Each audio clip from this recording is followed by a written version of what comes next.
اکثر لوگ روزمرہ کی گفتگو میں کئی کئی کلمات کفر کہہ دیتے ہیں، گویا ایمان سے محروم ہو جاتے ہیں۔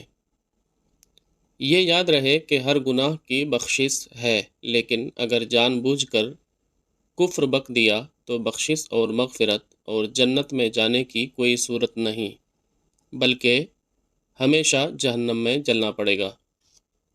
حدیث پاک میں ہے کہ حضور صلی اللہ تعالیٰ علیہ وآلہ وسلم نے فرمایا، شام کو آدمی مومن ہوگا تو سویرے کافر، اور صبح کو مومن ہوگا تو شام کو کافر۔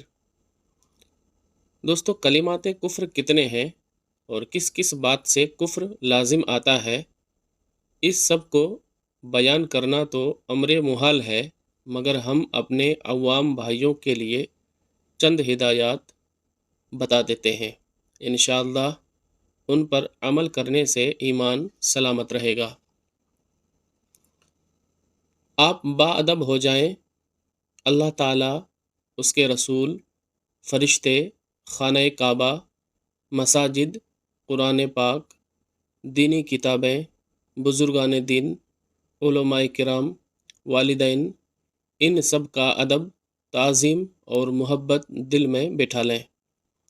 باادب انسان کا دل کھرے کھوٹے کو پرکھنے کا ترازو بن جاتا ہے کہ نہ خود ان کے منہ سے غلط بات نکلتی ہے، اور اگر کوئی دوسرا بکے تو اس کو ناگوار گزرتی ہے۔ اسی لیے کہتے ہیں کہ ان پڑھ باادب اچھا ہے، پڑھے لکھے بے ادب سے۔ اللہ تبارک و تعالی فرماتا ہے، وَمَن يُعَظِّمْ شَعَائِرَ اللَّهِ فَإِنَّهَا مِن تَقْوَى الْقُلُوبِ، یعنی جو اللہ کی نشانیوں کی تعظیم کرے تو یہ دلوں کی پرہیزگاری ہے۔ ہنسی، مذاق، تفریح و دل لگی کی عادت مت بنائیں، اور کبھی ہو تو اس میں دینی و مذہبی باتوں کو مت لائیں، خصوصاً اللہ تعالیٰ، اس کی ذات و صفات، انبیاء کرام، ملائکہ، جنت و دوزخ، عذاب و ثواب، نماز، روزہ وغیرہ احکام شرع کا ذکر ہنسی تفریح میں ہرگز مت لائیں، ورنہ ایمان کے لیے خطرہ پیدا ہو سکتا ہے۔ بعض لوگ اس قسم کی باتیں سب کو خوش کرنے کے لیے بول دیتے ہیں، جن کا بولنا اور برضا و خوشی سننا کفر ہے۔ ان لوگوں اور ایسی باتیں کرنے والوں سے دور رہنا ضروری ہے۔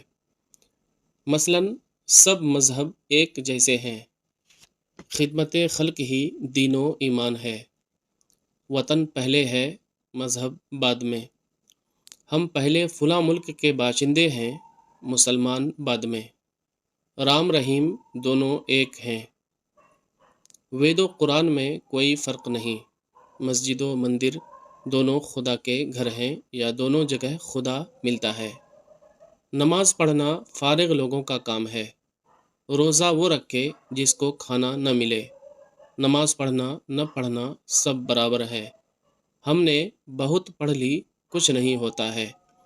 یہ سب کلمات خالص کفر، غیر اسلامی کافروں کی بولیاں ہیں، جن کو بولنے سے آدمی کافر، اسلام سے خارج ہو جاتا ہے۔ سیاسی لوگ اکثر اس قسم کی باتیں ووٹ لینے کے لیے بکتے ہیں، لیکن اپنا ایمان بیچ کر بھی انہیں ہاتھ کچھ نہیں آتا۔ اللہ تعالیٰ سے دعا ہے کہ ہم نے جتنی باتوں کا بیان کیا اس پہ ہمیں عمل کرنے، اور اللہ تعالیٰ سے خاص کر دعا ہے کہ ہمیں ایمان پر موت نصیب عطا فرما، آمین۔ السلام علیکم۔ دوستو، ویڈیو پسند آئے تو اسے خوب شیئر کریں۔ اللہ حافظ۔